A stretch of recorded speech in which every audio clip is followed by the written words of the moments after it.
Hello दोस्तों, मैं अमित कुमार एक बार फिर हाजिर हूँ क्लास 10th साइंस के चैप्टर नंबर 4 एनसीईआरटी कार्बन एवं उसके यौगिक के साथ बचे हुए शेष भाग के साथ। इससे पहले वीडियो में हमने पढ़ा था कार्बन के बारे में, कार्बन के अपरूप के बारे में, कार्बन की उपस्थिति के बारे में, कार्बन की बॉन्डिंग के बारे में। अब हम स्टार्ट करते हैं शेष भाग को, जो हमारा बचा हुआ है उसको हम देखेंगे। ग्रेफाइट, इसमें देखते हैं हम, क्वेश्चन है हमारे पास ग्रेफाइट के भौतिक गुणधर्म। इससे पीछे हमने पढ़ा था हीरे के भौतिक गुणधर्म के बारे में। अब हम पढ़ेंगे ग्रेफाइट के भौतिक गुणधर्म के बारे में। चैप्टर का नाम था हमारा, चैप्टर नंबर था 4 कार्बन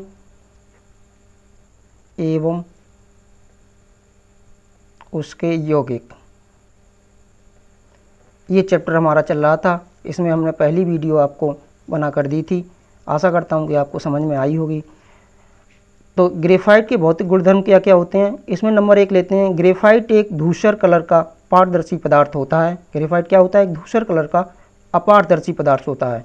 कलर कैसा होता है? धूसर होता है और ये अपारदर्शी होता है। अपारदर्शी का मतलब होता है कि इसके आर पार हम देख नहीं सकते हैं, जैसा कि हीरे में था। हीरा पारदर्शी होता है, ग्रेफाइट अपारदर्शी होता है। हीरे में आर पार देख सकते हैं लेकिन ग्रेफाइट में आर पार नहीं देख सकते हैं। दूसरा है, ग्रेफाइट हीरे से हल्का होता है। ग्रेफाइट हीरे की तुलना में हल्का होता है, क्योंकि हीरा भारी होता है, ये हीरे से हल्का होता है। अगला है नंबर 3, ग्रेफाइट भंगुर होता है। ग्रेफाइट जो है भंगुर होता है। हीरे को हम तोड़ नहीं सकते हैं लेकिन ग्रेफाइट को हम तोड़ सकते हैं। उसका जो टूटने का गुण है वही भंगुर कहलाता है। टूटने के गुण को भंगुर कहते हैं। हीरा जो ग्रेफाइट जो है, हम उसे कई टुकड़े टुकड़े कर सकते हैं और पाउडर के रूप में भी बना सकते हैं, जबकि हीरे के साथ हम ऐसा नहीं कर सकते हैं। हीरा बहुत ज़्यादा कठोर होता है, उसे तोड़ा नहीं जा सकता है, लेकिन ग्रेफाइट को तोड़ा जा सकता है। इसीलिए इसे हम कहते हैं ग्रेफाइट भंगुर होता है। यह एक विद्युत का चालन करता है। यह जो है ग्रेफाइट जो है विद्युत का चालन करता है। हीरे में ऐसा नहीं था। हीरे में इलेक्ट्रिक प्रवाहित नहीं हो सकती थी, वो विद्युत का चालन नहीं करता था। लेकिन यहाँ क्या है, ग्रेफाइट जो है विद्युत का चालन करता है। इसमें से इलेक्ट्रिक प्रवाहित हो सकती है, विद्युत प्रवाहित हो सकती है, तो ये विद्युत का चालन करता है। नंबर 5 लेते हैं। ग्रेफाइट को गर्म करने पर जलता है और CO2 निकलती है। ये सेम गुण है हीरे में और ग्रेफाइट में। हीरा भी गर्म करने पर जलता है और ग्रेफाइट भी गर्म करने पर जलता है और CO2 गैस निकलती है दोनों में ही। हीरे को जलाने पर भी CO2 गैस बनती है और ग्रेफाइट को जलाने पर भी CO2 गैस बनती है। अगला क्वेश्चन लेते हैं, हीरा विद्युत का चालन क्यों नहीं करता है? हीरा विद्युत का चालन क्यों नहीं करता है? तो एक लाइन में इसका आंसर हम लिख देंगे। हीरा जो है, हीरे में कोई मुक्त इलेक्ट्रॉन नहीं होता है। हीरे में कोई मुक्त इलेक्ट्रॉन नहीं होता है, इसलिए विद्युत चालन नहीं करता है। इसलिए विद्युत का चालन नहीं करते हैं। हीरे की संरचना हम अपनी बुक से देख लेंगे, उसमें नीचे हीरे की संरचना दी होगी एनसीईआरटी बुक में।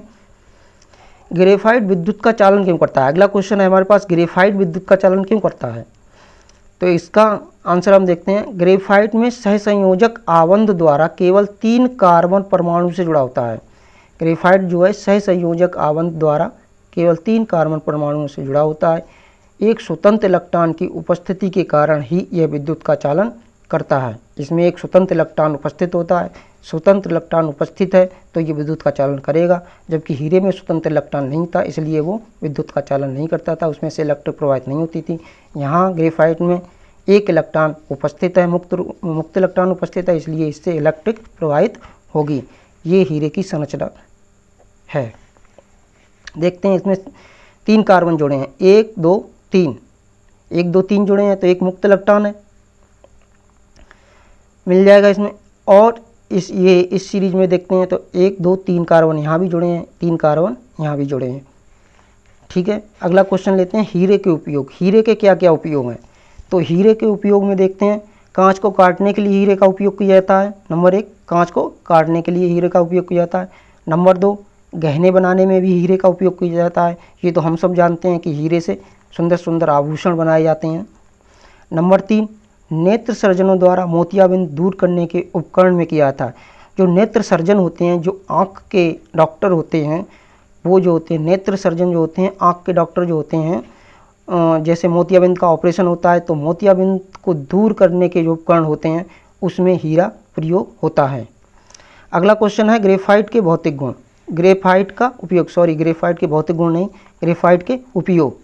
तो ग्रेफाइट के उपयोग देखते हैं। नंबर 1, स्नेहक के रूप में प्रयोग होता है। ग्रेफाइट का स्नेहक के रूप में प्रयोग होता है। स्नेहक कहते हैं मशीन के पार्टों के बीच, स्नेहक की डेफिनेशन हमने यहीं लिख दी है नीचे, मशीन के पार्टों के बीच में होने वाले घर्षण को कम करने के लिए जिसका उपयोग किया जाता है उसे स्नेहक कहते हैं। बहुत ज़्यादा मशीन के पार्टों के बीच में स्नेहक वो घर्षण होगा तो वो पार्ट टूट जाएगा, इसलिए घर्षण को कम करने के लिए जिसका प्रयोग किया जाता है उसे ही स्नेहक कहते हैं। नंबर 2 लेते हैं सेल में एनोड के बनाने में, सेल में जो बैटरी जो होती है उसमें एनोड बनाने में भी ग्रेफाइट का उपयोग होता है।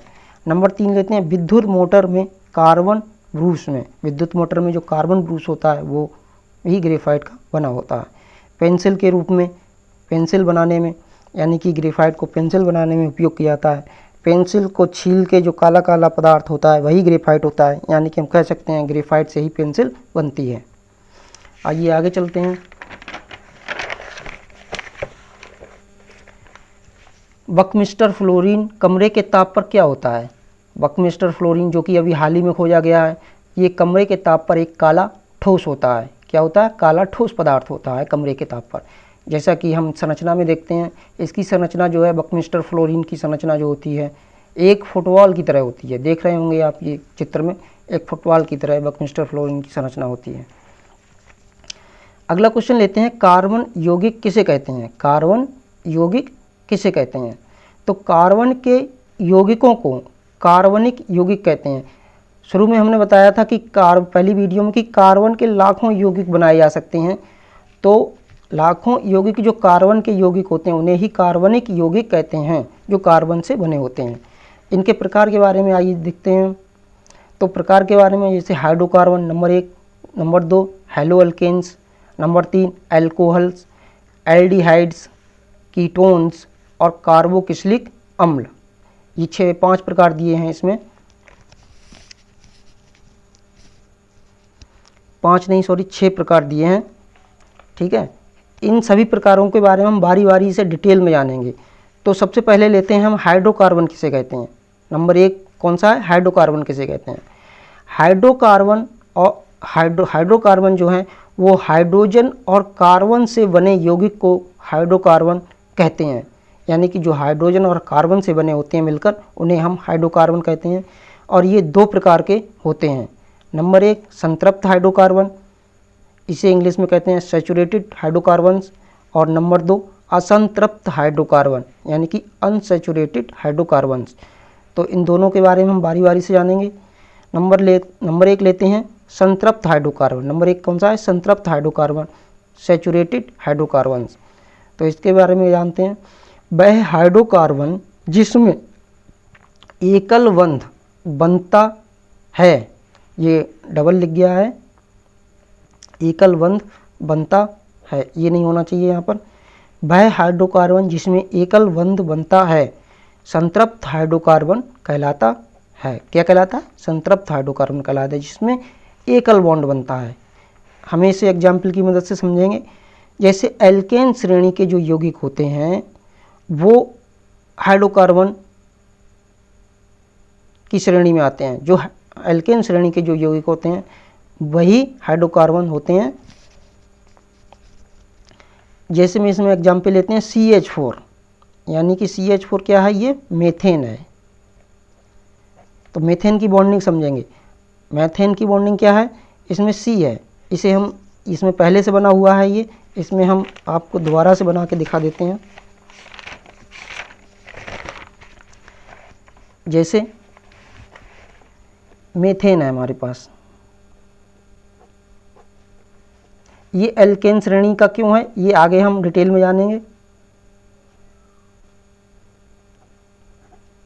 ये एल्केन श्रेणी का क्यों है ये हम अभी आगे डिटेल में जानेंगे। फिलहाल हम ये समझते हैं मेथेन की बॉन्डिंग CH4। तो इसमें एकल बॉन्ड कैसे बनता है? C है, ठीक है। अब C का इलेक्ट्रॉनिक विन्यास क्या होता है कार्बन का? 2 4 C6।